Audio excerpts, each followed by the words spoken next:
कहानियाँ तो आपने बहुत सुनी होंगी, लेकिन यह कहानी आपने कहीं नहीं सुनी होगी। पूरे YouTube पर नहीं, कहीं भी नहीं। एक अद्भुत लड़की की कहानी, जिसके हंसने से गुलाब के फूल खिल जाते हैं और जिसके रोने से आंसू मोती में बदल जाते हैं। आइए सुनते हैं कहानी। एक लड़की अपनी सौतेली माँ और सौतेली बहन के साथ रहती थी। उस लड़की की एक खासियत थी कि जब वह हंसती थी तो चारों तरफ गुलाब के फूल खिल जाते थे, और जब वह रोती थी तो उसके आंसू गिरते ही मोती बन जाते थे। वह लड़की बहुत खूबसूरत थी, इसलिए सौतेली माँ उसे हमेशा नकाब पहना के रखती थी। सौतेली माँ को वो फूटी आंख नहीं भाती थी, क्योंकि उसकी खुद की बेटी सांवली थी, इसलिए। एक बार वह लड़की बगीचे में उदास बैठी थी।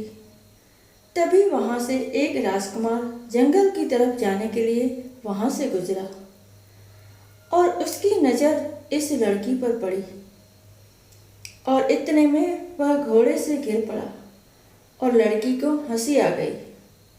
तभी लड़की की चारों तरफ गुलाब के फूल खिल गए। राजकुमार को आश्चर्य हुआ। फिर उस राजकुमार ने लड़की को डांटा कि हम गिर गए और तुम हंस रही हो। तब लड़की रोने लगी। रोते ही उसके आंसू मोती में बदल गए। यह देख राजकुमार को और अधिक आश्चर्य हुआ। फिर वह महल में चला गया। राजकुमार का महल में रहने के बाद भी मन नहीं लग रहा था। बार बार उस लड़की का ख्याल आ जा रहा था। इसलिए सुबह होते ही वह उस बगीचे में लड़की को देखने आ गया, लेकिन वह लड़की वहां नहीं थी। राजकुमार रोज रोज वहां आकर देखता, लेकिन वह लड़की कहीं नहीं दिखती। फिर राजकुमार ने पूरे शहर में पता लगाया कि वह लड़की कौन है, जिसके हंसते ही गुलाब खिल जाते हैं और जिसके रोते ही आंसू मोती बन जाते हैं। तब शहर से पता चला कि वो लड़की इस परिवार की है। तब राजकुमार ने लड़की के माता पिता को महल में बुलाकर कहा कि मैं आपकी बड़ी बेटी से विवाह करना चाहता हूँ। लड़की के पिता बहुत खुश हुए, लेकिन सौतेली माँ जल भुन गई। तभी सौतेली माँ ने चालबाजी करके उस लड़की की बजाय अपनी बेटी को दुल्हन बनाकर मंडप में बिठा दिया, और उस लड़की को एक संदूक में बंद करके जंगल में फेंक कर आ गई।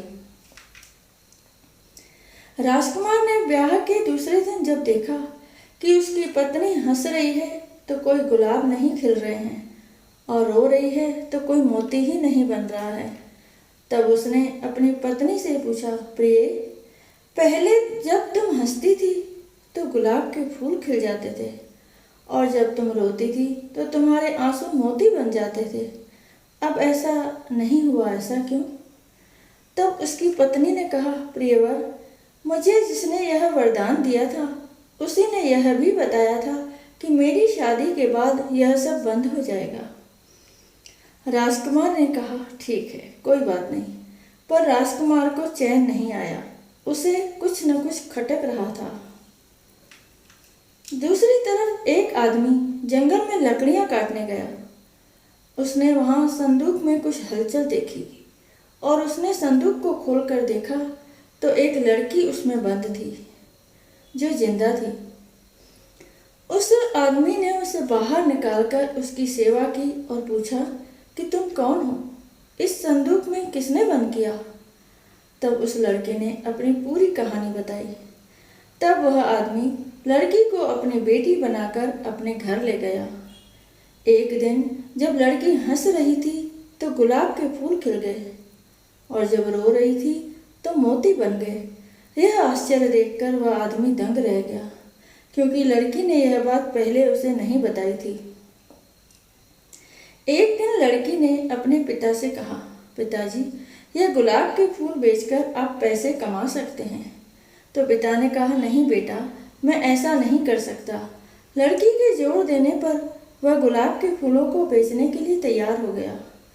अब वह रोज गुलाब के फूलों की दुकान लगाता और उसके गुलाब ताजे और बहुत अच्छे होने की वजह से तुरंत ही बिक जाते थे। धीरे धीरे उनकी माली हालत अच्छी हो गई। दूसरी तरफ पूरे शहर में और शहर के आसपास सभी शहरों में गुलाब के फूल न होने के बावजूद उस आदमी के पास गुलाब के फूल होने की खबर महल के राजकुमार के पास पहुंच गई। राजकुमार ने सोचा, जब पूरे शहर में कहीं भी कोई गुलाब का फूल नहीं है तो इस आदमी के पास गुलाब के फूल कहाँ से आए। राजकुमार ने उस आदमी को अपने महल में बुलवाया और पूछा कि तुम्हारे पास गुलाब के फूल कहाँ से आए। तब उस आदमी ने कहा, मेरी बेटी जब हंसती है तो गुलाब के फूल खिल जाते हैं और जब रोती है तो उसके आंसू मोती बन जाते हैं। यह सुनकर राजकुमार को वह लड़की याद आ गई। अब राजकुमार समझ गया कि उसके साथ धोखा हुआ है। राजकुमार ने अपनी सास को बुलाकर पूरी सच्चाई का पता लगाया और फिर उसने अपनी पत्नी और उसकी माँ को कठोर कारावास में डाल दिया।